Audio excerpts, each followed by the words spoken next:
Right now, you have a movie playing inside your head. It's an amazing multi-track movie.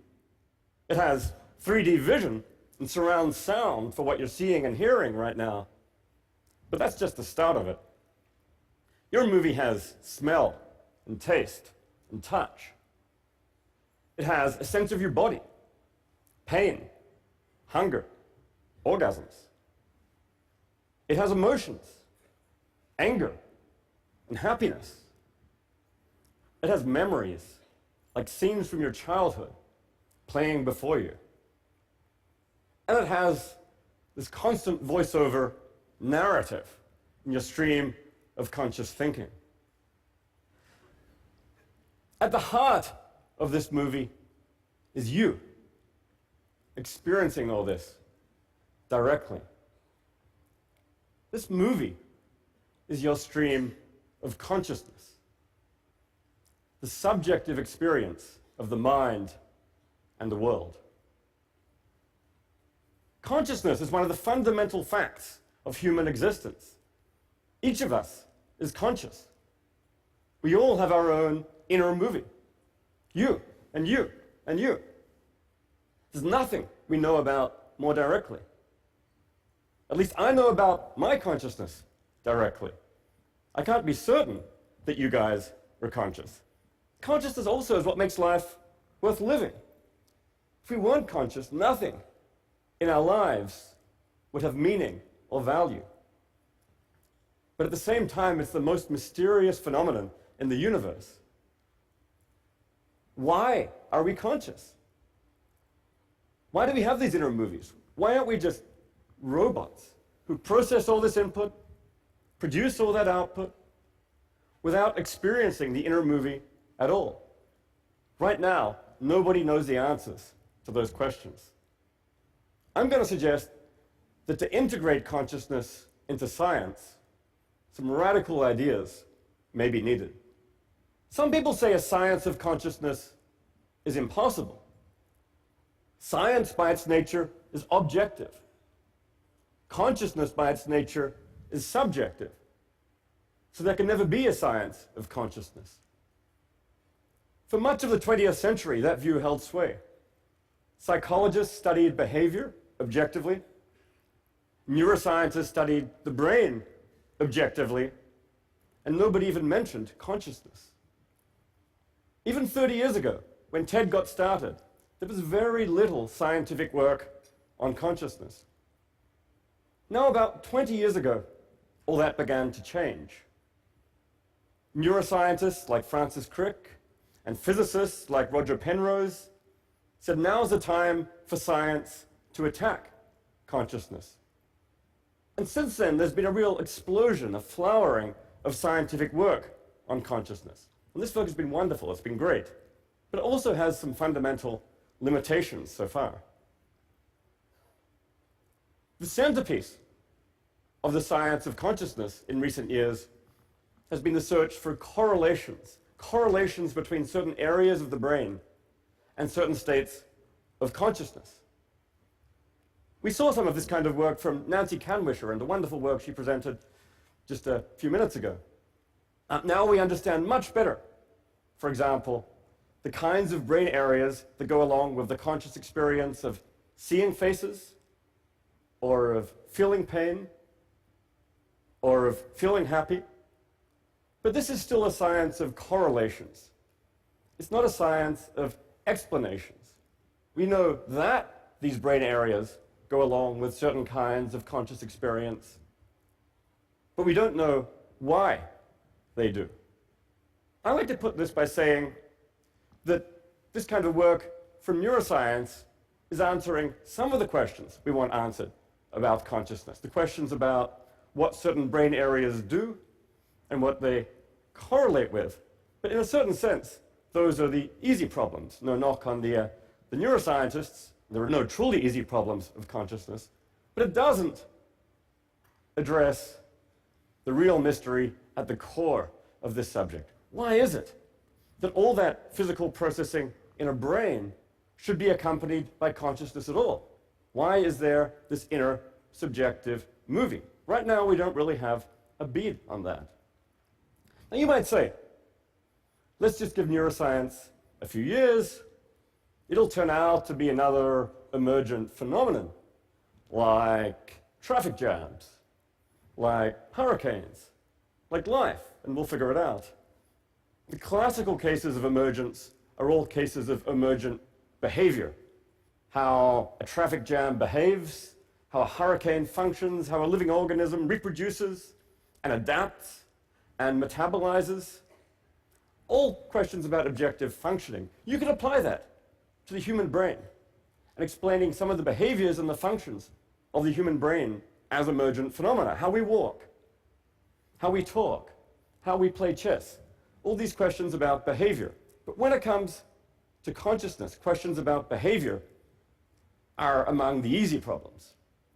When it comes to the hard problem, that's the question of why is it that all this behavior is accompanied by subjective experience? And here are the standard paradigm of emergence, even the standard paradigms of neuroscience, don't really so far have that much to say. Now, I'm a scientific materialist at heart. I want a scientific theory of consciousness that works. And for a long time, I banged my head against the wall, looking for a theory of consciousness in purely physical terms that would work. But I eventually came to the conclusion that that just didn't work for systematic reasons.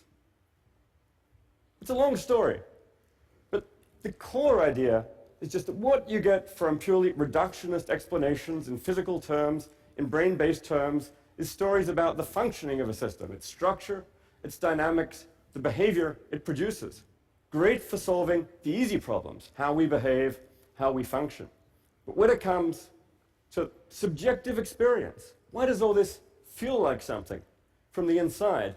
That's something fundamentally new. And it's always a further question. So I think we're at a kind of impasse here. We've got this wonderful, great chain of explanation. We're used to it, where physics explains chemistry. Chemistry explains biology. Biology explains parts of psychology. But consciousness doesn't seem to fit into this picture. On the one hand, it's a datum that we're conscious. On the other hand, we don't know how to accommodate it into our scientific view of the world. So I think consciousness right now is a kind of anomaly, one that we need to integrate into our view of the world, but we don't yet see how. Faced with an anomaly like this, radical ideas may be needed. I think that we may need one or two ideas that initially seem crazy before we can come to grips with consciousness scientifically. Now, there are a few candidates for what those crazy ideas might be. My friend Dan Dennett, who's here today, has one. His crazy idea is that there is no hard problem of consciousness. The whole idea of the inner subjective movie involves a kind of illusion or a confusion. Actually, all we've got to do is explain the objective functions, the behaviors of the brain, and then we've explained everything that needs to be explained. Well, I say, more power to him. That's the kind of radical idea that we need to explore if you want to have a purely reductionist, brain-based theory of consciousness. At the same time, for me and for many other people, that view is a bit too close to simply denying the datum of consciousness to be satisfactory. So I go in a different direction.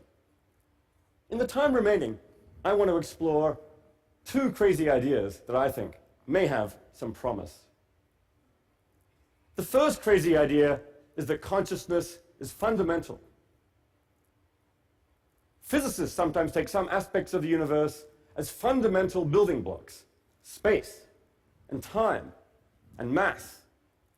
They postulate fundamental laws governing them, like the laws of gravity or quantum mechanics. These fundamental properties and laws aren't explained in terms of anything more basic. Rather, they're taken as primitive, and you build up the world from there. Now, sometimes the list of fundamentals expands.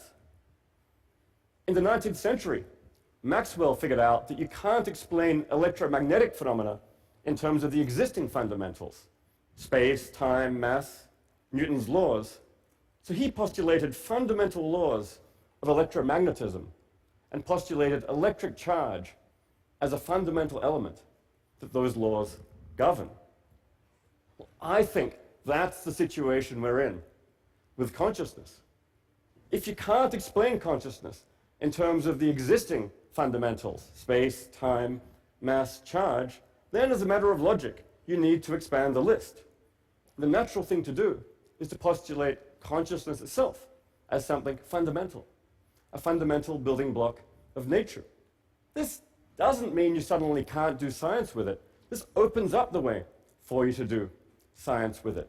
What we then need is to study the fundamental laws governing consciousness, the laws that connect consciousness to other fundamentals, space, time, mass, physical processes. Physicists sometimes say that we want fundamental laws so simple that we could write them on the front of a t-shirt. Well, I think something like that is the situation we're in with consciousness. We want to find fundamental laws so simple we could write them on the front of a t-shirt.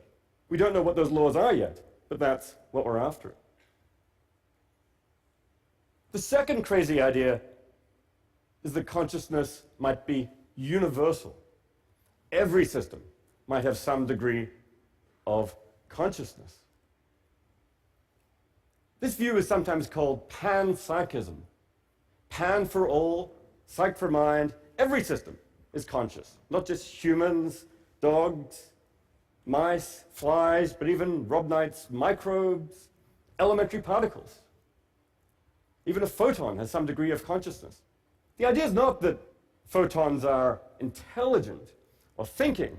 You know, it's not that a photon is racked with angst because it's thinking, I'm always buzzing around near the speed of light. I never get to slow down and smell the roses. No, not like that. But the thought is maybe photons might have some element of raw subjective feeling, some primitive precursor to consciousness. This may sound a bit kooky to you. I mean, why would anyone think such a crazy thing? Some motivation comes from the first crazy idea, that consciousness is fundamental. If it's fundamental, like space and time and mass, it's natural to suppose that it might be universal too, the way they are. It's also worth noting that although the idea seems counterintuitive to us, it's much less counterintuitive to people from different cultures where the human mind is seen as much more continuous with nature. A deeper motivation comes from the idea that perhaps the most simple and powerful way to find fundamental laws connecting consciousness to physical processing is to link consciousness to information. Wherever there's information processing, there's consciousness. Complex information processing, like in a human, complex consciousness. Simple information processing, simple consciousness. A really exciting thing is in recent years, a neuroscientist, Giulio Tononi, has taken this kind of theory and developed it rigorously with a mathematical theory. He has a mathematical measure of information integration, which he calls phi, measuring the amount of information integrated in a system.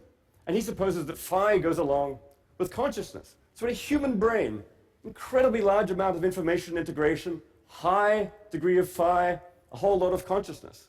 In a mouse, medium degree of information integration, still pretty significant, pretty serious amount of consciousness. But as you go down to worms, microbes, particles, the amount of phi falls off. The amount of information integration falls off, but it's still non-zero. On Tononi's theory, there's still going to be a non-zero degree of consciousness. In effect, he's proposing a fundamental law of consciousness. High phi, high consciousness.